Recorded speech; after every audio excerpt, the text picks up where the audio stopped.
Hey guys, what's going on there? So after watching this debate tonight and actually watching this video, I wanted to post this video that I made personally because I think personally that Hillary Clinton is going to start the next World War III if she's elected president. I'll let you guys decide after watching this video. Tune in.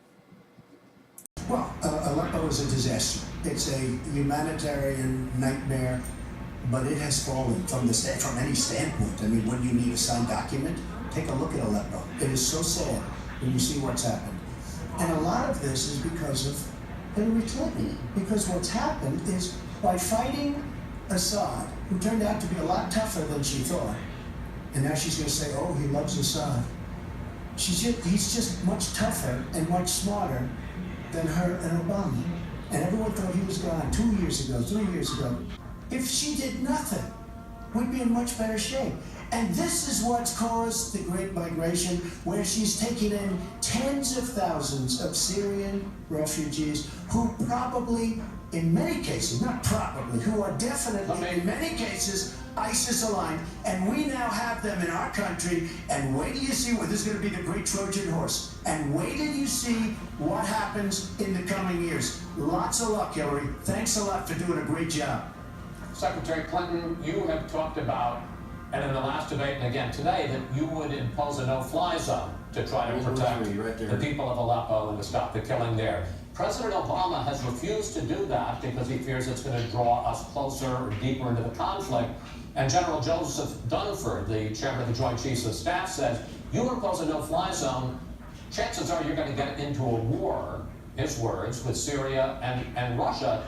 So the question I have is, if you impose a no-fly zone, first of all, how do you respond to their concerns? Secondly, if you impose a no-fly zone and a Russian plane violates that, does President Clinton shoot that plane down? Well, Chris, first of all, I think a no-fly zone could save lives and could hasten the end of the conflict. I am well aware of the really legitimate concerns that you have expressed from both the president and the general. This would not be done just on the first day. This would take a lot of negotiation and would also take making it clear to the Russians and the Syrians that our purpose here was to provide safe zones on the ground. We've had millions of people leave Syria, and those millions of people inside Syria who've been dislocated. So I think we could strike a deal and make it very clear to the Russians and the Syrians that this was something that we believed was in the best interests of the people on the ground in Syria. It would help us with our fight against ISIS. But I want to respond to what Donald said about refugees. He's made these claims repeatedly. I am not going to let anyone into this country who is not vetted, who we do not have confidence in, but I am not going to slam the door on women and children. That picture of that little 4-year-old boy in Aleppo with the blood coming down his face while he sat in an ambulance is haunting. And so we are going to do very careful, thorough vetting. That does not solve our internal challenges with ISIS and our need to stop radicalization, to work with American Muslim communities who are on the front lines to identify and prevent attacks. In fact, the killer of the dozens of people at the nightclub in Orlando, the Pulse nightclub, was born in Queens, the same place Donald was born. So let's be clear about what the threat is and how we are best going to be able to meet it.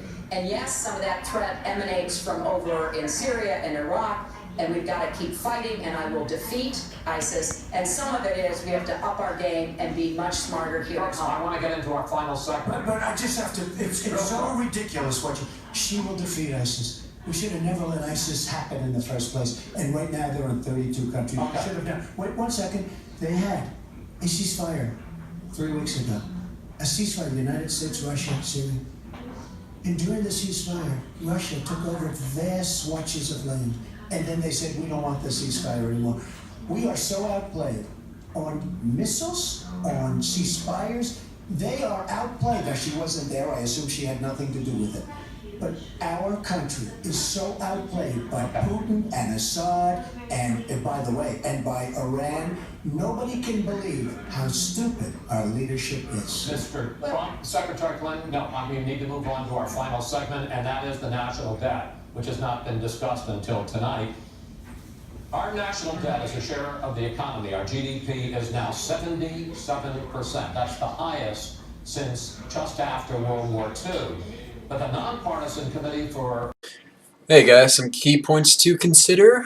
Pulling and punching at his rallies. That is not who America is. And I hope that as we move in the last weeks of this campaign, more and more people will understand what's at stake in this election. It really does come down to what kind of country we are going to have. So sad when she talks about violence at my rallies, and she caused the violence. It's on tape.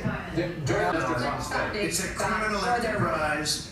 Saudi Arabia giving $25 billion, Qatar, all of these countries. You talk about women and women's rights. So these are people that push gays off buildings. These are people that kill women and treat women horribly, and yet you take their money.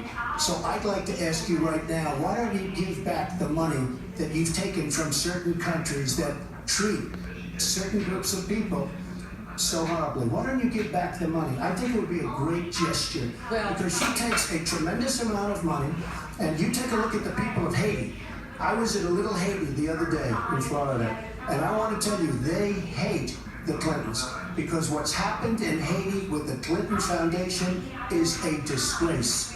And you know it, and they know it, and everybody knows it. Because she should never, Tris, she should never have been allowed to run for the presidency based on what she did with emails and so many other things. But sir, lock up a minute as the final question in the final debate to tell the American people why they should elect you to be the next president.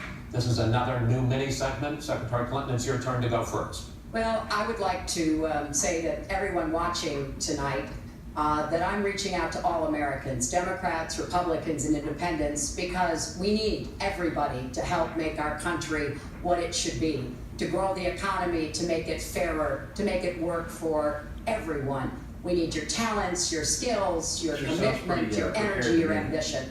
You know, I've been privileged to see the presidency up close, and I know the awesome responsibility of protecting our country and the incredible opportunity of working to try to make life better for all of you.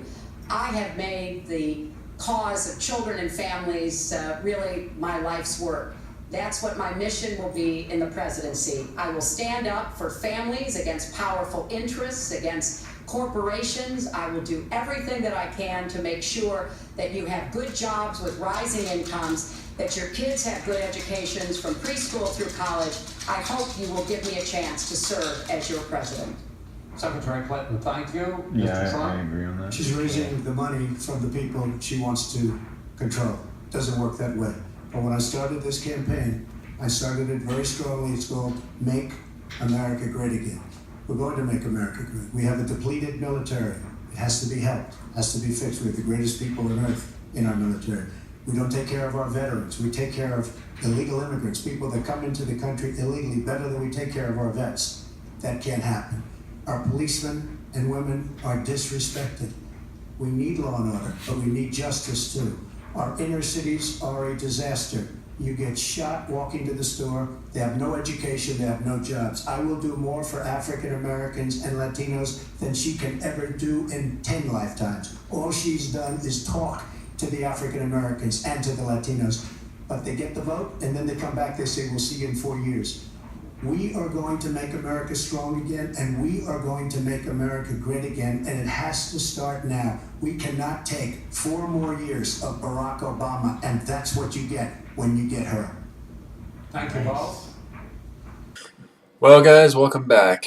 Regardless of who you are voting for, just remember that it is election day. It's coming up in 2 weeks, and I want everyone out there to go out and vote. I don't care who you vote for, as long as you feel that that candidate is who you want to be president, as long as you share their values, and so what and so forth. Just keep in mind that that candidate will shape the future of our country. So, without further ado, I bid you guys a good night.